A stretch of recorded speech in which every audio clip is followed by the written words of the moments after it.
Assalamualaikum warahmatullahi wabarakatuh. Perkenalkan, nama saya Johan Bagaskara Fajar Niagara, NIM 115200000053. Sini saya akan mempresentasikan tentang Karl Marx dan pemikirannya. Siapakah Karl Marx? Karl Heinrich Marx lahir pada 5 Mei 1818 di Trier, Jerman Barat. Ia merupakan putra seorang pengacara Yahudi yang sukses. Marx mempelajari hukum di Bonn dan Berlin, tetapi juga diperkenalkan dengan gagasan Hegel dan Feuerbach. Pada tahun 1841, ia menerima gelar doktor dalam bidang filsafat dari Universitas Jena. Pada tahun 1843, setelah periode singkat sebagai editor sebuah surat kabar liberal di Cologne, Marx dan istrinya, Jenny, pindah ke Paris yang pada saat itu merupakan sarang pemikiran radikal. Dilansir dari biografi.com, Karl Heinrich Marx adalah satu dari 9 bersaudara yang lahir dari pasangan Heinrich dan Henrietta Marx di Trier, Rusia. Ayahnya adalah seorang pengacara yang sukses yang menghormati Kant dan Voltaire dan merupakan seorang aktivis yang bersemangat untuk reformasi di Prusia.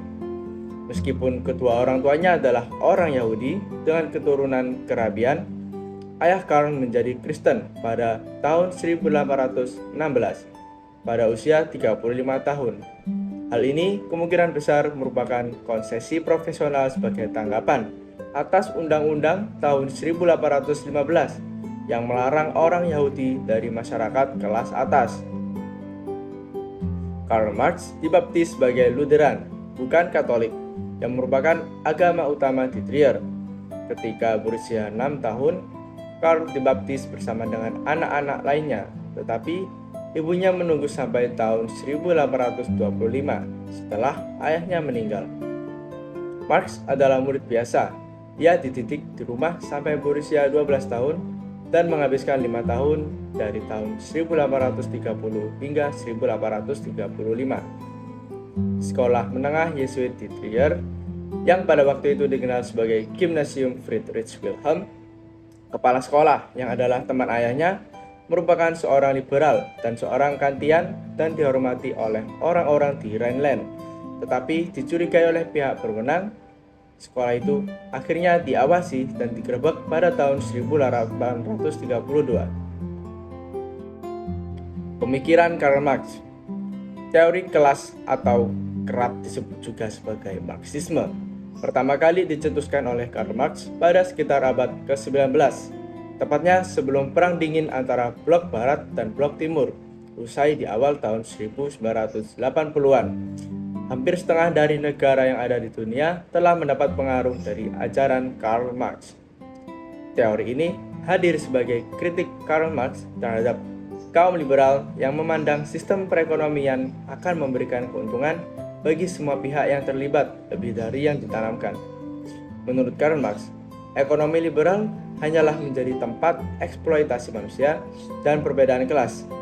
Hal tersebutlah yang mendorong Karl Marx untuk menganalisa pembentukan kelas yang terjadi lebih dalam lagi. Apa itu teori kelas? Bila membahas teori kelas, maka akan banyak menemui istilah kelas sosial. Kelas sosial sendiri sejatinya adalah golongan masyarakat. Lenin, pemimpin revolusi Rusia 1714, mengartikan kelas sosial sebagai golongan sosial dalam sebuah tatanan masyarakat yang ditentukan oleh posisi tertentu dalam proses produksi. Namun, di sisi lain, Karl Marx berpendapat bahwa kelas sosial dan golongan masyarakat adalah dua hal yang berbeda. Kelas sosial merupakan gejala khusus masyarakat pasca feodal, sedangkan golongan masyarakat adalah apa yang biasa disebut dengan kasta. Kelas sosial baru disebut sebagai kelas sosial dalam arti sesungguhnya apabila secara objektif merupakan golongan sosial dengan kepentingan sendiri dan secara subjektif merupakan golongan khusus dalam masyarakat yang mempunyai kepentingan-kepentingan spesifik serta mau memperjuangkannya. Tidak keadilan sosial. Kelas sosial terbagi menjadi dua. Pertama, kelas atas atau kaum borjuis yakni kelas pemilik alat-alat produksi dan kelas bawah atau kaum proletar, pekerja yang bekerja untuk pemilik alat-alat produksi. Karl Marx memberikan perhatian lebih terhadap ketidakadilan yang terjadi di antara kedua kelas tersebut. Pasalnya, kaum borjuis melaksanakan kegiatan ekonomi yang eksploitatif terhadap kaum proletar. Kenapa disebut eksploitatif? Sebab kaum borjuis membeli tenaga yang dimiliki kaum proletar dengan harga yang tidak sebanding dengan keuntungan yang didapatkan. Padahal, sejatinya yang menjual jasa adalah kaum proletar. Namun yang mendapat keuntungan justru kaum borjuis.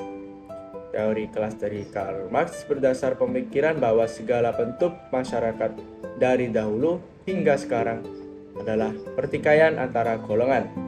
Menurut pandangannya, masyarakat mempunyai perbedaan fundamental antara golongan yang bertikai di dalam mengajar kepentingannya masing-masing. Bagi Marx, dasar dari sistem stratifikasi adalah tergantung dari hubungan kelompok-kelompok manusia terhadap sarana produksi. Kelas dalam hal ini adalah suatu kelompok orang-orang yang mempunyai fungsi, tujuan, dan struktur sosial yang sama dalam organisasi. Kelas bagi Marx selalu didefinisikan berdasarkan potensinya terhadap konflik.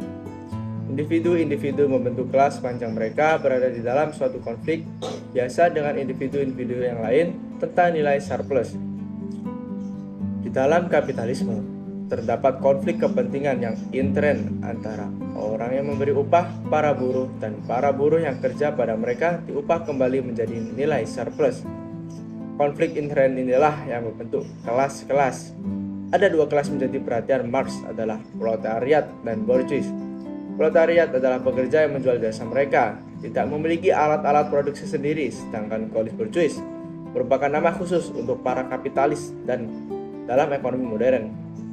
Mereka lah yang memiliki alat-alat produksi dan mempekerjakan pekerja upahan. Borjuis adalah para pemilik modal yang memberi upah ke kaum proletariat.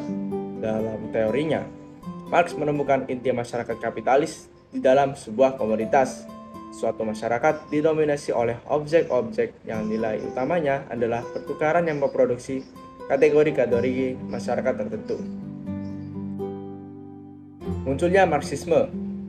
Marxisme merupakan bentuk protes Marx terhadap paham kapitalisme.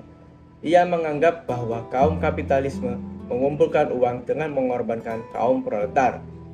Kondisi kaum proletar sangat menyedihkan karena dipaksa bekerja berjam-jam dengan upah minimum. Sementara hasil keringat mereka dinikmati oleh kaum kapitalis.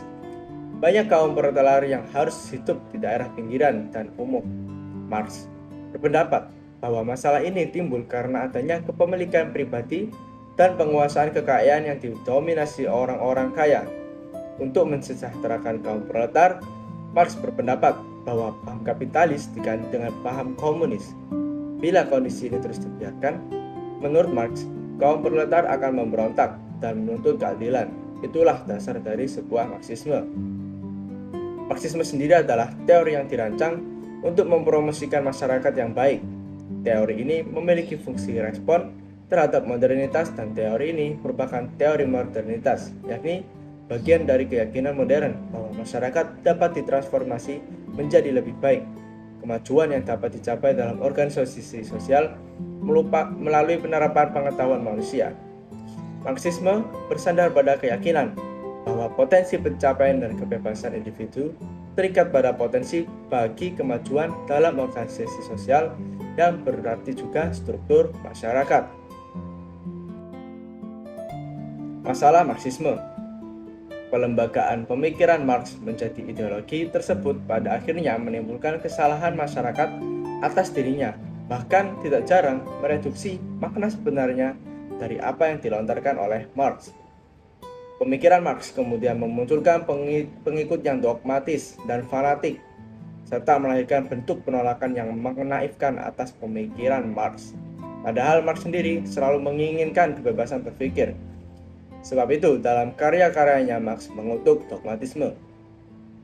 Marx kemudian melihat teori-teorinya mengalami salah tafsir, sehingga dari kenyataan ini, ia pernah mengucapkan pengakuan, "Sepanjang yang saya tahu, saya bukan seorang Marxis."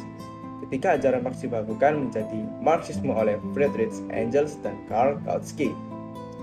Dalam pembakuan ini, ajaran Marx yang sebenarnya rumit dan sulit dimengerti disederhanakan agar cocok sebagai ideologi perjuangan kaum buruh.